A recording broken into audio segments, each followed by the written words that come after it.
హరే కృష్ణ. ఆదిలాబాద్ వాసులందరికీ ఒక శుభవార్త. మన జగన్నాథ స్వామి వారి యొక్క రథయాత్ర 28 జూన్ శనివారం పూట ప్రొద్దున పూట 11 గంటలకి మన మథురా జిల్లింగ్ నుంచి ప్రారంభం అవబోతుంది.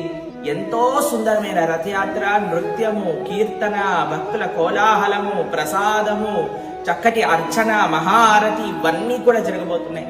రథేషు వామనం దృష్ట్వా పునర్జన్మన విద్యతే. ఒక్కసారి రథం పైన జగన్నాథుని కాని దర్శనం చేసుకుంటే సకల ఐశ్వర్యములు మనకు కలుగుతాయట. కాబట్టి అందరూ కూడా రండి, చక్కగా జగన్నాథ రథ చక్రాలను చక్కగా దర్శించుకోండి, జగన్నాథ రథాన్ని లాగండి, స్వామి యొక్క పూర్తి కృపా కటాక్షాలకు పాత్రలు అవ్వండి. గుర్తుంది కదా మీ అందరికీ, 28 జూన్ శనివారం మధ్యాహ్నం పూట 11 గంటలకి ప్రారంభం మథురా జిల్లింగ్ నుంచి. జగన్నాథ స్వామి వారి యొక్క కృప అందరికీ ఉంటుందట. హరే కృష్ణ.